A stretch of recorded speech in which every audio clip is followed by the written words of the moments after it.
Chemistry मास्टरचा सगळ्यांना नमस्कार. आपण 14 नंबरचा प्रॉब्लेम बघतोय सोल्युशन टॉपिकमधला. आता हा प्रॉब्लेम थोडासा वेगळा आहे आधीच्या प्रॉब्लेमपेक्षा. याचं कारण आहे की या प्रॉब्लेममध्ये ॲक्च्युली दोन प्रॉब्लेम मिक्स केलेत. दोन प्रॉब्लेम मिक्स केलेत म्हणजेच काय, तर त्यांनी काय केलं आहे, दोन सोल्युशन्स दिलेत.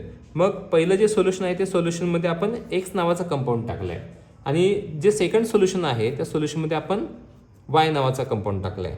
पण दोन्हीमध्ये सिमिलरिटीज काय ते तुम्हाला सांगतो. समजा हा एक बीकर घेतला, ह्या बीकरमध्ये आपण CCl4 हा सॉल्व्हंट घेतला, CCl4, आणि याच्यामध्ये आपण इथं पण CCl4च घेतला आहे. म्हणजे दोन्हीमध्ये सॉल्व्हंट सेम आहे आणि त्याची क्वांटिटी पण सेम आहे. ह्याच्यामध्ये पण 50 ग्रॅम घेतला आहे, ह्याच्यामध्ये पण 50 ग्रॅम घेतला आहे. पण ह्याच्यामध्ये आपण कोणता कंपाऊंड टाकला आहे, एक्स नावाचा कंपाऊंड टाकला आहे, आणि ह्याच्यामध्ये कोणता कंपाऊंड टाकला आहे, वाय नावाचा कंपाऊंड टाकला आहे.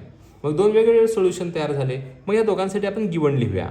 बघा बरं, W1 तर सेमच असणार आहे 50 ग्रॅम, आणि इथं सुद्धा किती आहे, W1 50 ग्रॅम. म्हणजे हा CCl4 सॉल्व्हंट आहे. बघा इथं 50 ग्रॅम CCl4 म्हटलं आहे का, आणि इथं परत नंतर म्हटलं आहे बघा सेम अमाऊंट ऑफ सॉल्व्हंट असं म्हटलं आहे, सेम मास ऑफ CCl4.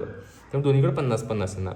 परत एक्स नावाचा कंपाऊंडचा जो वजन आहे ना ते किती आहे बघा बरं, 0.5126 ग्रॅम हा एक्स नावाचा कंपाऊंड आहे. आणि वाय नावाच्या कंपाऊंडचं मास किती आहे बघा बरं, तर वाय नावाच्या कंपाऊंडचं मास आहे 0.6216 ग्रॅम आहे. परत हा कंपाऊंड टाकल्यानंतर बॉइलिंग पॉईंट इलिव्हेट झाला, तर तो किती न इलिव्हेट झाला, तर त्यासाठी डेल्टा TB त्यांनी दिला आहे. तो किती आहे बघा बरं, 0.402 केल्विन. आणि इकडे किती आहे बघा बरं, डेल्टा TB 0.647 K. हे बघा इथं आहे बघा. हा युनिट्सवरनं बऱ्यापैकी गिवन लिहिता येतं बरं का. बरेच जण मुलं म्हणतात की आम्हाला सर गिवन कळत नाही. तुम्ही प्रॉब्लेम जास्त वेळ घेऊन बसा, मग थोडं थोडं कळत जाते आणि युनिट्सवरनं पण तुम्हाला काही गोष्टी कळतात. मग तुम्ही वाचल्यानंतर ते डोक्यात फिट बसते, काय प्रॉब्लेम नाही आहे. फक्त थोडंसं हार्डवर्क करावं लागेल आपल्याला. आता बघा इथं M2 दिला आहे बघा त्यांनी. M2 म्हणजेच बघा मोलिक्युलर वेट ऑफ एक्स. एक्सचं मोलिक्युलर वेट किती आहे, 128 ग्रॅम पर मोल. एवढं सगळं दिले. आणि इथं काय दिले बघा बरं, त्यांना काय काढायचं आहे, तर M2 काढायचं आहे. M2 इथं कॅल्क्युलेट करायचं आहे. आता M2चा फॉर्म्युला काय बघा, फॉर्म्युला M2चा formula M2 is equals to KB into W2 into 1000 upon delta TB into W1. आता मला KB माहिती आहे का, नाही माहीत. W2 माहिती आहे का, यस माहिती आहे. डेल्टा TB माहिती आहे, W1 माहिती आहे, पण KB माहीत नाही ना. तर हा KB काढण्यासाठी मला काय करावं लागेल, तर या पहिल्या सोल्युशनचं जे काही ॲन्सर आहे ते KB मला काढावं लागेल. हा KB मला इथं वापरावा लागेल, कारण KB दोघांचा सेम असण्याचं कारण काय माहिती आहे का, बघा हा CCl4 इथं पण तोच आहे, इथं पण तोच आहे. मग सॉल्व्हंट सेम असेल तर KB पण सेम असतो. त्यामुळं हा KB काय आणि हा KB काय वेगळा नाही आहे. मग इथं काय वापरायचं आपण, तर इथं टू फाइंड काय करायचं, तर इथं आपल्याला काय करायचं आहे, KB काढायचं आहे. KB is equals to question mark. मग KB काढण्यासाठी फॉर्म्युला काय येणार बघा, फॉर्म्युला KBचं काढायचं ना आपल्याला. KB इज इक्वल्स टू बघा हा इथंच ठेवला आपण. मग काय होणार, M2 into delta TB into W1. आणि हे दोघं काय त्याला मल्टिप्लाय इकडे गेलं तर डिवाइड होतात, W2 इंटू 1000. आता मग ह्या सगळ्या व्हॅल्यूज पुट करूया आपण. बघा बरं, M2 किती आहे आपला, 128. डेल्टा TB किती आहे बघा बरं, 0.402. 1000 म्हणजे 10⁻³ केलं तरी काय हरकत नाही आपल्याला. W2 किती आहे आपला, 0.5126. आणि हे किती आहे, सॉरी W1 आपल्याला लिहायचं आहे. W1 50 आहे, माय मिस्टेक, 50. डेल्टा TB पॉईंट हे बरोबर आहे. परत इंटू 1000 म्हणजे 10⁻³ म्हणायला हरकत नाही आहे.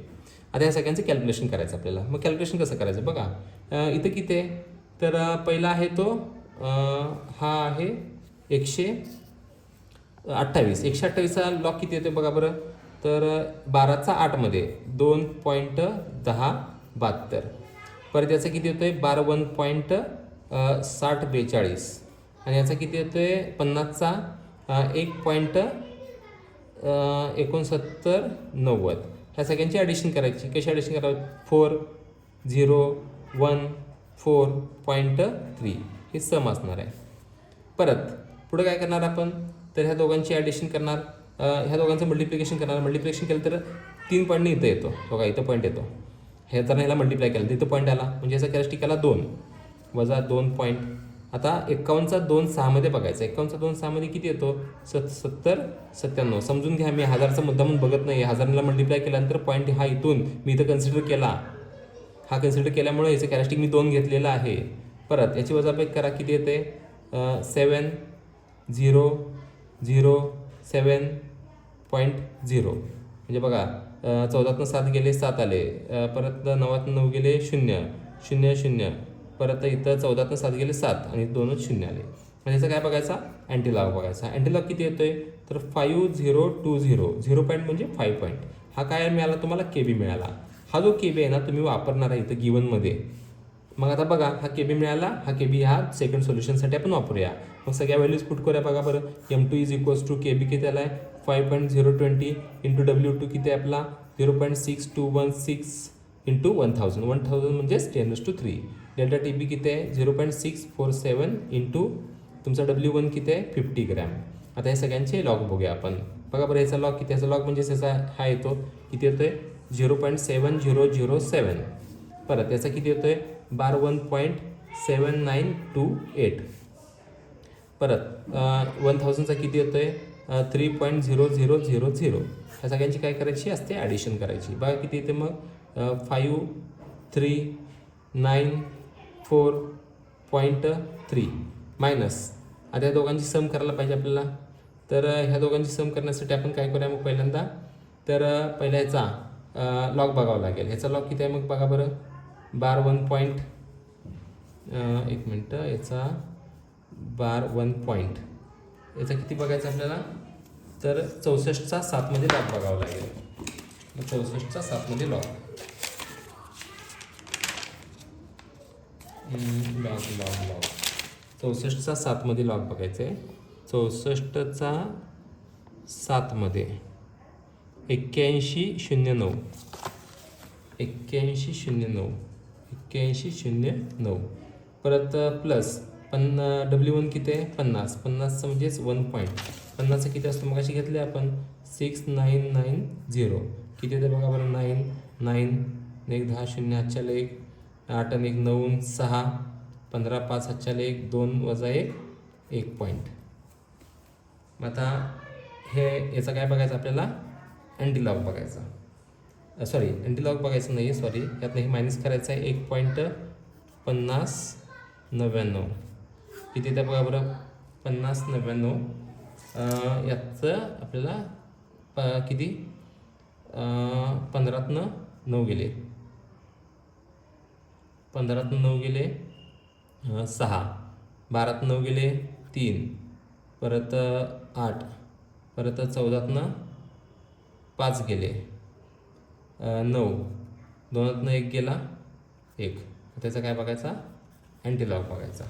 त्याचा अँटीलॉग बघूया किती आहे 98चा 3 6मध्ये अँटीलॉग बघायचा आपल्याला. 98चा 3 6मध्ये अँटीलॉग अँटीलॉग 98चा 3 आणि 6मध्ये किती आहे 6मध्ये आहे 13 19 29 96 29 1 पॉईंट आहे म्हणजे 96.29. हा तुमचा M2 मिळाला ग्रॅम पर मोल. हा M2 आपल्याला फाइंड आउट करता आला. थँक्यू.